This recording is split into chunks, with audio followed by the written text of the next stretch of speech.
Atos capítulo 1 e no versículo 11. Portanto, a mensagem quando Jesus subiu ao céu, quando aqueles que estavam vendo, a mensagem era da mesma forma que ele subiu ao céu, há de vir. Portanto, Jesus Cristo, ele voltará um dia. Apocalipse também registra que Jesus Cristo voltará e todo olho verá.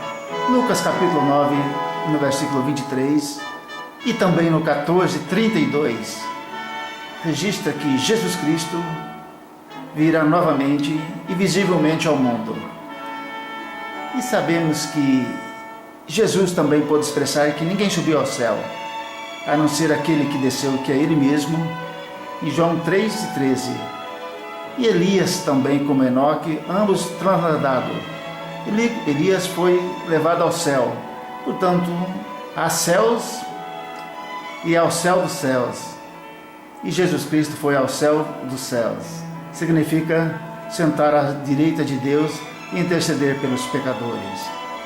O profeta Isaías também expressava que Jesus Cristo, presente neste mundo, não tinha formosura nenhuma, nada de importante, muitas das vezes que desejássemos, porque Jesus era sofrido, experimentado no trabalho, enfim, rejeitado pelos próprios familiares, seus irmãos e irmãs, com muitas dificuldades, também rejeitado pela liderança religiosa e política da época. Jesus Cristo foi praticamente um defensor da liberdade, mas caía sobre ele, na ocasião, o pesar da raça humana. O pecado que estava sobre os ombros dos homens já pesava no ombro do Senhor Jesus. Portanto, aquilo era um pesadelo praticamente na vida física.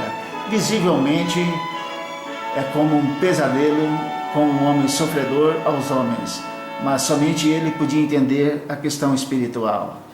Portanto, Jesus veio a este mundo com esta missão de salvar os pecadores e cumpriu com suas promessas.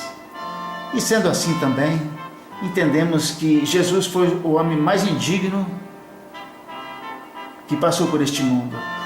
Também sofreu até a morte de cruz, mas não somente a morte física, aquela opressão que era vencer praticamente as questões espirituais, que somente ele, no momento, compreendia aquela ocasião. E sendo assim, por outro lado da história também, entendemos que Jesus Cristo não teve nenhuma posição nesta terra. Não foi império, não foi exército, não foi lideranças religiosas e nada que pudesse oprimir o Senhor Jesus. Por quê? Porque Jesus é o Criador deste imenso universo. Ele estava presente no princípio da criação, primogênito entre os homens. E sendo assim também, aquele que se tornou o primogênito também da ressurreição. Jesus ressuscitou e venceu a morte. Portanto, ele é o arquiteto desse imenso universo. Antes que o mundo existisse, lá ele estava presente. João também pode registrar que esse é o Cordeiro, que foi morto antes que o mundo existisse, porque nas questões espirituais não existe passado, presente e futuro, porque Deus conhece todas as coisas. E Jesus Cristo, aquele que venceu a morte, esteve presente então a este mundo com a liberdade total. E todos contribuíram para que a mensagem de Deus fosse proclamada. Portanto, diz a palavra de Deus ainda, conforme já Salomão dizia, que todos estão sujeitos a Ele, isto é, ao Senhor Jesus. E Pedro também da mesma forma, e Paulo registrou também desta forma. Paulo teve ousadia de ser participante também em vários céus, quando ele disse: conheço um homem que foi até o terceiro céu. Portanto, ele não quis se engrandecer com aquele privilégio, mas era o próprio Paulo que teve essa oportunidade. Portanto, servir a Deus, tanto aos seguidores do Antigo Testamento como do Novo Testamento, ambos testemunharam que Jesus Cristo é o centro de toda atração. Portanto, a liberdade, eles já entendiam que só poderia vir através de Jesus Cristo.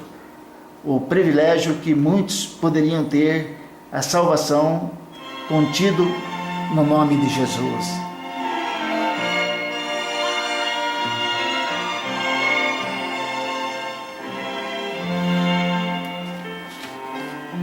Resumindo o texto tudo, podemos entender que Jesus Cristo, ele não vai-se embora, porque ele está presente a todo momento. Ele pode registrar: estou convosco todos os dias, até a consumação do século. Em outras palavras, ele pode dizer que sem mim nada podeis fazer, ou sem mim não há salvação, ou portanto os sinais seguirão a todos os que creem. Em outras palavras também, ele pode expressar: porque todos que os apóstolos disseram, os seus seguidores pelo Espírito disseram, é o próprio Senhor Jesus que está se manifestando ao mundo. Portanto, eles não disseram de si próprio, mas movido por um poder extraordinário que vindo do próprio Deus, para que pudesse transmitir palavras tanto para os presentes e tanto para aqueles que haveriam de vir a este mundo. E sendo assim, Jesus, o libertador, é Ele que fez nova todas as coisas, Ele que transforma a vida, Ele que está presente todos os dias. E sendo assim, Ele está presente. Entendemos que passamos por épocas como dos reis, como os patriarcas, como a época do dilúvio, assim como a tribulação milênio, são épocas diferentes, mas a questão que o Senhor Jesus foi embora, praticamente isso não existe, porque Ele é onisciente, onipresente, onipotente. Portanto, Jesus é a fonte de toda vida. Senhor Jesus é aquele responsável pela respiração.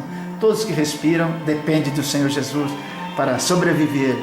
Entendemos também que pela própria palavra de Deus, que para Deus as nações, o mundo inteiro é como um pingo d'água num balde, e também um grão de pó na balança. Isaías expressava desta forma.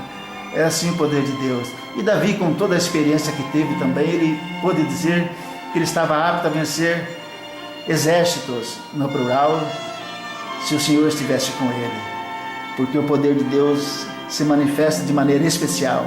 E assim que Ele tem feito na vida de muitos, dando a liberdade, dando pleno conhecimento dos prazeres espirituais, os prazeres que se relatam à liberdade. A liberdade é quando o ser humano reconhece que precisa de um Salvador. Aqueles que lutam sozinhos praticamente se dão mal, porque não tem alguém que possa levantar. E quem pode levantar o ser humano é somente Jesus, porque Ele, como pedra fundamental, Ele como libertador, quando Ele disse que o juízo chegou, significa que Ele pode fazer justiça. Quando o machado está posto à raiz da árvore, significa também que Ele pode fazer justiça, porque Ele passou por um processo humano, se tornou praticamente Senhor dos vivos e dos mortos, digno de todo louvor.